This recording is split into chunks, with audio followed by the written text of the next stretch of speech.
निश्चितपणाने येणाऱ्या काळामध्ये पुढील काही कालावधीमध्ये कांदा उत्पादकांच्या दरवाढीला आणि कांद्याचा वाढलेला दर टिकायला जर आता घेणार आणि अजून त्यांची 2 लाख टन कांदाही खरेदी झालेला नाही, जेव्हा केव्हा होईल तर तो ते बाजारात आणतील सप्टेंबर मध्ये, अशी कुठेतरी बातमी. नमस्कार साहेब, मी संदीप जाधव बोलतोय. सोलापूर कांदा मार्केटमधून दररोज लाईव्ह अपडेट करतो. बर सर, परवा कृषी मूल्य आयोगाचे अध्यक्ष पाशा पटेल यांनी वक्तव्य केलं की पुढील 2 महिन्यामध्ये कांद्याची टंचाई भासेल. मग आमच्या शेतकऱ्यांचं असं म्हणणं आहे की 4-5 महिने झाले कांदा विकत होता शेतकरी 4-5 रुपये. इतके दिवस बोलले नाहीत की शेतकऱ्यांना नुकसानीत आहे, अडचणीत आहे, पण आता बोलत आहेत. आणि नाफेडची कांदा खरेदी सध्या व्यापाऱ्याकडून सुरू आहे. मग येणाऱ्या काळामध्ये नाफेडचा कांदा मार्केटमध्ये येऊन बाहेर काढून बंपर स्टॉक कांद्याचे भाव पडतील का, असा प्रश्न होता. नाही, आता तुम्ही पहिले जे कृषी मूल्य आयोगाचे जे अध्यक्ष आहे पाशा पटेल यांचा ह्या कांदा क्षेत्रामध्ये मोठ्या प्रमाणात अभ्यास नाहीये. तर आमची विनंती आहे महाराष्ट्र राज्य कांदा उत्पादक संघटनेची आणि महाराष्ट्रातील कांदा उत्पादक शेतकऱ्यांची की ज्याचा ज्या क्षेत्रात अभ्यास आहे तिथपर्यंतच त्यांनी आपलं मत व्यक्त करावं. ज्या क्षेत्रात आपला अनुभव नाही, ज्या क्षेत्रामध्ये आपलं काम नाही, त्या क्षेत्राबद्दल बोलून उगीच संभ्रम निर्माण करून शेतकऱ्यांचं नुकसान करायचा कोणाला अधिकार नाहीये. त्यामध्ये पुढच्या 2 महिन्यात कांद्याची टंचाई होईल आणि मग अनेक काही गोष्टी घडतील असं आजच सांगणारे जे राज्य कृषी मूल्य आयोगाचे अध्यक्ष पाशा पटेल, मागच्या 1.5-2 वर्षामध्ये महाराष्ट्रातील शेतकऱ्यांचा कांदा अवघा 2 रुपयापासून तर 7 ते 8 रुपये इतका निश्चयंकी दराने विकला गेला आहे. त्यावेळेस हे लोक कुठे गेले होते? बरोबर आहे. त्यावेळेस सरकारच्या समितीवर असलेले कांदा धोरण समितीचे ते अध्यक्ष आहेत, राज्य कृषी मूल्य आयोगाचे ते अध्यक्ष आहेत. सरकारकडे त्यांनी दिल्लीत असेल, मुंबईत असेल, राज्य सरकार, केंद्र सरकारकडे आवाज उठवणं गरजेचं होतं, मागण्या मंजूर करून घेणं गरजेचं होतं. ते करण्याऐवजी तेव्हा ते शांत बसले आणि आता कुठंतरी मागच्या एखाद्या महिन्यापासून शेतकऱ्यांना अजूनही काही खूप जास्त भाव नाही मिळत आहे. किलोला 15 रुपये, 18 रुपये, 20 रुपये हा भाव जर किलोला मिळत असेल तर ह्या बाजारभावाला जास्त बाजारभाव नाही म्हणू शकत, भाव वाढले असंही नाही म्हणू शकत. भाव कधी वाढले म्हणता येईल? ज्या वेळेस कांद्याला अगदी 70, 80, 90, 100 रुपये किलोचा भाव शेतकऱ्याला मिळेल होलसेल मार्केटमध्ये, त्याला भाव वाढ म्हणू शकता. आजच्या महागाईच्या काळामध्ये 40-50 रुपये किलोचा जरी भाव झाला बाजार समित्यांमध्ये, म्हणजे क्विंटलला 4-5 हजाराचा जरी भाव झाला तरी तो शेतकऱ्याचा जो उत्पादन खर्च आहे तो निघून किंचित थोडा नफा होऊ शकतो. पण याची एक पार्श्वभूमी अशी आहे की अनेक शेतकऱ्यांनी कांदा साठवून आता काही महिने झाले आहे, थोडंफार त्याच्यात सड होते, नुकसान होतं, वजनामध्ये घट होते. त्याचा हिशोब काढला तर आजही तो शेतकऱ्यांना कांदा आजही तोट्यातच विकताय. अशा वेळी जबाबदार जे कोणी पदावर लोक असतील, सरकारमधले लोक असतील, यांच्या मत नोंदणीमुळे किंवा यांनी एखादी गोष्ट बोलली तर त्याच्यातून शेतकऱ्याचं नुकसान जर झालं त्याला सर्वस्वी सरकार जबाबदार आहे. शेतकरी आणि कांदा उत्पादक संघटना अशा लोकांना जाब विचारल्याशिवाय शांत राहणार नाही. त्यामुळे कृपया कोणी असे चुकीचे स्टेटमेंट देऊ नये किंवा ज्या क्षेत्रात ज्यांचा अभ्यास नाही त्यांनी तिथं बोलू नये. दुसरा तुमचा प्रश्न होता की नाफेडचा कांदा, NCCF कांदा बाजारात येऊन कांद्याचे दर पडतील का किंवा त्यांचा बफर स्टॉक बाजारात आणल्यानंतर दर पडतील का? तर मुळामध्ये त्यांचं खरेदी जी आहे 2 लाख टन कांदा त्यांना घ्यायचा होता नाफेड NCCF ला, सरकारला 1 lakh ton NAFED, 1 lakh ton NCCF. तर त्यांचा पुरेसा कांदा खरेदीच झाला नाही. सुरुवातीला खूप अटी शर्ती घातल्या, अवघा 1235 रुपये क्विंटलचा भाव सरकारने जाहीर केला. पुढे जाऊन त्याच्या टप्प्याटप्प्याने वाढ केली आणि आता तो 2125 म्हणजे 21 रुपये 25 पैसे असा किलोचा भाव, क्विंटलचा 2125 भाव त्यांनी जाहीर केलेला आहे. परंतु जे प्रामाणिक शेतकरी आहे, जे महाराष्ट्रामध्ये वर्षानुवर्षे कांद्याची शेती करतात आणि ज्यांनी त्यांचा कांदा चाळीमध्ये साठवून ठेवलेला आहे, अशा शेतकऱ्यांनी नाफेड NCCF ला कांदा दिला नाही. त्याचं कारण असं की बाजार समित्यांमध्ये त्या सरकारी दरापेक्षा अधिकचा दर शेतकऱ्यांना मिळत होता. परंतु आता कुठल्या तरी अटी शर्ती कमी करून पुन्हा मागच्याच काही 6-7 वर्षात ज्या लोकांनी गैरव्यवहार केला, आर्थिक फसवणूक केली, त्याच्यानंतर चुकीचे कामं केले, भ्रष्टाचार केला, अशाच पुन्हा FPOना हे कामं देण्याचं पाप या सरकारने केलेलं आहे.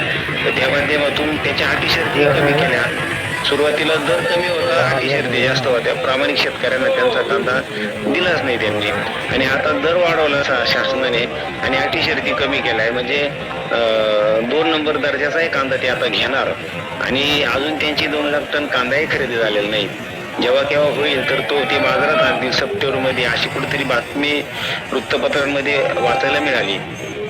परंतु तो कांदा आला तर शेतकऱ्यांच्या कांद्याचे भाव पडतील, अशा अफवेला कोणी बळी पडू नये.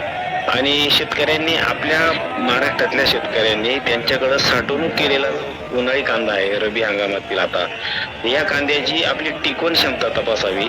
आपला कांदा एकदम थांबवणं अयोग्य आहे आणि संपूर्ण कांदा विकून टाकणं चुकीचं आहे. आता टप्प्याटप्प्याने आपण ज्या भागामध्ये गोणींचं मार्केट होतं तिथं गुन्हे आपल्या कमी संख्येने, म्हणजे जर एखाद्या शेतकऱ्याला 50 गुन्हे मार्केटला पाठवायचे असेल त्याऐवजी 25-30 गुन्हे पाठवल्या पाहिजे. एखाद्या शेतकऱ्याला ट्रॅक्टर किंवा इतर वाहनांमध्ये मोकळा कांदा ज्या भागात विक्री होतो मार्केटांमध्ये, बाजार समित्यांमध्ये, तिथं कांदा पाठवायचा असेल तर मग तो थोड्या प्रमाणात पाठवला पाहिजे. म्हणजे एखादा ट्रॅक्टर जर 30 क्विंटलचा भरत असेल ट्रॉली, तर तिथे 20 क्विंटल 15 क्विंटल कांदा बाजार समितीत विक्रीला पाठवलं पाहिजे. असं सूक्ष्म नियोजन केलं तर निश्चितपणाने सरकारलाही नेहमी वाटत असतं की शेतकऱ्यांचा कांदा स्वस्तातच मिळाला पाहिजे, ग्राहकांनाही नेहमी वाटतं की शेतकऱ्यांचा कांदा स्वस्तात मिळाला पाहिजे. त्याच्यामुळे कांद्याचे भाव कमी असावे, ते पडलेले असावे, ते टिकले नाही पाहिजे, वाढले नाही पाहिजे, अशी वाटणाऱ्यांची संख्या जास्त आहे. आणि कांद्याचे भाव चांगले मिळाले पाहिजे शेतकऱ्यांना, अशी वाटणाऱ्यांची संख्या खूप नगण्य आहे, कमी आहे. आणि ते विशेष म्हणजे शेतकरी असतील वेगवेगळ्या भागात विखुरलेले आहे, त्याच्यामुळे त्यांच्यात संघटितपणा तितकासा अजून पाहिजे तितका वाढलेला नाही. कांदा संघटना तरी वारंवार याचं काम करते शेतकऱ्यांसाठी, कांदा उत्पादकांसाठी, तरी अजून त्याच्यामध्ये संघटितपणा वाढण्याची गरज आहे. निश्चितपणाने येणाऱ्या काळामध्ये, पुढील काही कालावधीमध्ये कांदा उत्पादकांच्या दरवाढीला आणि कांद्याचा वाढलेला दर टिकायला जर आपल्याला पुरून वरायचं असेल सरकारच्या या चुकीच्या धोरणांना, तर निश्चितपणाने सूक्ष्म नियोजन करायचं आहे. सूक्ष्म नियोजनामध्ये टप्प्याटप्प्याने कांदा विक्री करणं, कांद्याची अतिशय चांगली प्रतवारी करणं, निवड करणं आणि निवड केलेला कांदा बाजार समित्यांमध्ये विक्रीला घेऊन जाणं, यातूनच शेतकरी आपलं हित साधू शकतो.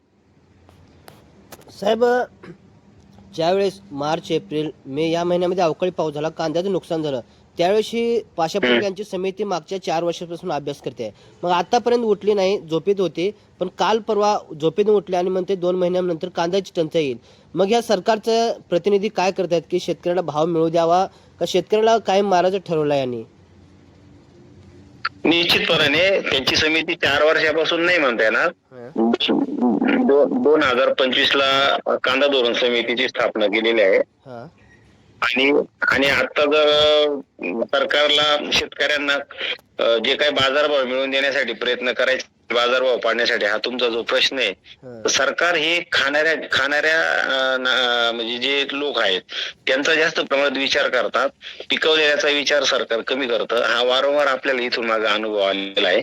परंतु सरकारचे जे मनसुबे ते उधळून लावायचे असतील, कांद्याचे भाव आता शेतकऱ्यांना चांगले मिळवायचे असतील, तर काही गोष्टी शेतकऱ्यांच्या बाजूने होणं गरजेचं आहे. त्याच्यामध्ये आवक कसं होतं की एकाच दिवशी अचानक कुठल्याही बाजार समितीमध्ये आवक ही 1.5 किंवा दुप्पट झाली तर क्विंटल मागे किमान 200-500 रुपयाचा नुकसान होतं शेतकऱ्याचं बाजारभाव पडून त्या दिवशी.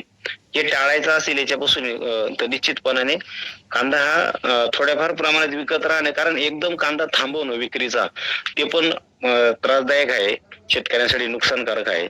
आणि संपूर्ण कांदा एखाद्या शेतकऱ्याला चांगल्या क्वालिटीचा असेल पूर्ण आता विकणं, याच्याने परत आवक वाढून पुन्हा दर घसरणीचं एक संकट येऊ शकतं. त्याच्यामुळे आता सध्याच्या स्थितीमध्ये जी देशामध्ये कांद्याची गरज आहे, विदेशात जी कांद्याची मागणी आहे, आणि सध्याच्या सिच्युएशनला शेतकऱ्यांनी संयमी राहणं, कुठल्याही अफवेला बळी न पडणं. कारण कांदा संघटनेकडनं सोशल मीडियाच्या माध्यमातून, वृत्तपत्रांच्या माध्यमातून, टीव्ही चॅनलच्या बातम्यांच्या माध्यमातून वारंवार आपण तथ्य आणि सत्य असलेली माहिती शेतकऱ्यांपर्यंत पोहोचवत आहे.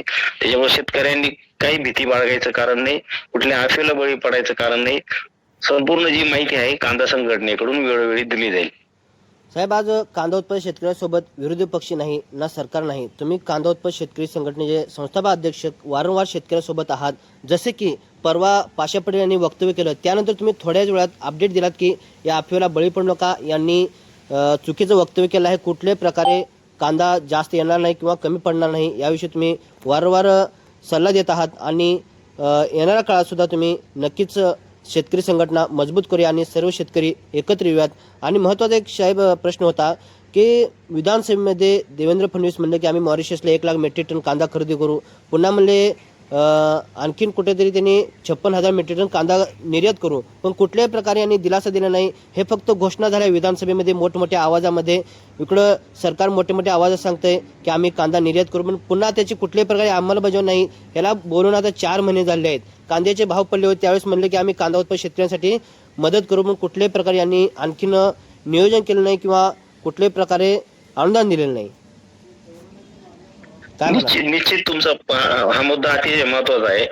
ज्यावेळेस कांद्याचे दर 2 रुपये, 3 रुपये, 5 रुपये किलो इतके निश्चयकी परिणाम झाला, इतके घसरले कांद्याचे दर, शेतकऱ्यांचं आर्थिक नुकसान झालं. जिथं कांदा पिपायला आता 22 ते 25 रुपये एका किलोला खर्च येत आहे. क्विंटलला 2,500 पर्यंत खर्च येणारा कांदा शेतकऱ्यांचा 2 आणि 4 रुपये किलोने विकला गेला. त्यावेळेस सरकारने अति तातडीने 1,500 रुपयाचं महाराष्ट्रातील शेतकऱ्यांना अनुदान जाहीर करावं अशी मागणी वारंवार कांदा संघटनेने राज्य सरकारकडे केलेली त्याच्यात पत्रव्यवहार केलेले आहे, मेल पाठवलेले आहे आणि मीडियाच्या माध्यमातून, सोशल मीडियाच्या माध्यमातून पण आपण सरकारकडे मागणी केली. वेळ प्रसंगी रास्ता रोको आंदोलने झाले, मोठमोठे आंदोलन झाले, पण सरकारने कुठल्याही प्रकारे कांद्याच्या शेतकऱ्यांना अनुदान दिलं नाही. हे निश्चित सरकारचं चुकीचं धोरण आहे, राज्य सरकारचं. तर तुम्हाला भाव वाढल्यानंतर भाव पाडण्यासाठी तुम्ही पुढे येतात, पण कमी झालेले भाव किंवा शेतकऱ्यांचं जेव्हा नुकसान होतं त्यावेळेस सरकार मात्र गायब झालेलं असतं, लपून बसलेलं असतं. ही भूमिका शेतकऱ्यांसाठी खूप हानिकारक आहे, शेतकऱ्यांचं आर्थिक नुकसान करणारी आहे.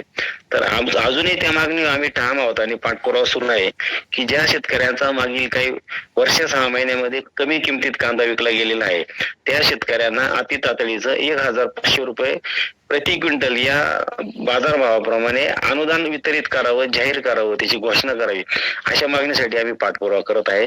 बाकी सरकारमधले मुख्यमंत्री असतील किंवा सर्व लोक असतील घोषणा मोठमोठ्या करतात, परंतु प्रत्यक्ष कृती करत नाही. हे आता शेतकऱ्यांना समजून चुकलं आहे. तर येणाऱ्या काळामध्ये याचा निश्चितच परिणाम त्यांना भोगावे लागतील. जयकुमार रावल यांनी असं म्हटलं की घोडेगाव मार्केटमध्ये 4,200 रुपये कांद्याला भाव मिळतोय आणि शेतकरी सध्या आनंदी आहे. पण प्रत्यक्षात बघितलं तर सरासरी भाव 15 रुपये आणि जास्तीत जास्त 2,000 कुठेतरी 2200 रुपये मिळत होता. पण मागच्या 5 महिन्यामध्ये कांदा शेतकऱ्यांनी 4 रुपये 5 रुपये किलोने विकला. त्यावेळी जयकुमार रावल उठले नाहीत, पण आता मात्र वक्तव्य करत आहेत की विधानसभेमध्ये मोठमोठ्या आवाजामध्ये की शेतकऱ्याला 4,000 रुपये 200 रुपये एवढा भाव मिळतो आहे. याच्या मागे कारण पण असं आहे की महाराष्ट्रामध्ये आपल्याकडं गोणींमध्ये कांदा विक्रीचं लिलाव होणारे मार्केट असतील किंवा मोकळ्या स्वरूपात कांद्याची विक्री होणारे मार्केट असतील, बाजार समित्या असतील, तर तिथे एक चुकीची प्रथा ती कालंपर्वाने अनेक वर्षांपासून आहे की काही ठराविक जे वाहन असतात किंवा ठराविक ज्या गोणी असतात अशा याला जास्तीत जास्त दर दाखवायचा, त्याचे व्हिडिओ बनवायचे, ते महाराष्ट्रामध्ये व्हायरल करायचे आणि आपल्या बाजार समितीत किंवा आपल्या आडतीवर कशी आवक वाढेल याच्यासाठी ते एक चुकीचा मार्ग अवलंबतात. संघटनेचा याला कायमस्वरूपी आक्षेप आहे. तुम्हाला भाव शेतकऱ्यांना किती जास्त मिळाले तर आम्हालाही आनंद आहे, शेतकऱ्यांना आनंद आहे, संघटनेला आनंद आहे, परंतु ते भाव सत्य आणि तथ्य असलेले पाहिजे. उगीच सरासरी भाव कुठं जर 2,000 असेल आणि तुम्ही दाखवण्यासाठी 2-5 गुणींना किंवा एखाद्या 10 क्विंटलच्या ट्रॅक्टरला, पिकअपला जर तुम्ही 4,000-5,000चा भाव दाखवणार असाल आणि त्याचेच व्हिडिओ काढून ते महाराष्ट्रामध्ये व्हायरल करणार असाल तर त्याच्यातून चुकीचा मेसेज जातो. उलट सरकार मग अशा गोष्टींमुळं सरकारपर्यंत असा मेसेज जातो की खूप भाव मिळतोय शेतकऱ्यांना, पण प्रत्यक्ष सर्वात महत्वाचा बाजारभाव तोच आहे जो प्रत्येक शेतकऱ्याला मिळतो. सरासरी भाव महत्वाचा आहे आणि तो सरासरी भाव प्रत्येक बाजार समितीने सरासरी भाव आणि उंच भाव म्हणजे जास्तीत जास्त भाव याच्यातली तफावत ही खूप जास्त नसली पाहिजे. म्हणजे कांद्याचे भाव जास्त असावेत, कांद्याचे भाव वाढावे याच्यासाठी नियमितपणे लढणारी संघटना कांद्याचे जास्तीत जास्त भाव जे आहे आणि सरासरी भाव याच्यातला फरक कमी करा असं का म्हणते, तर सरासरी भाव हा प्रत्येक शेतकऱ्याला मिळणारा असतो.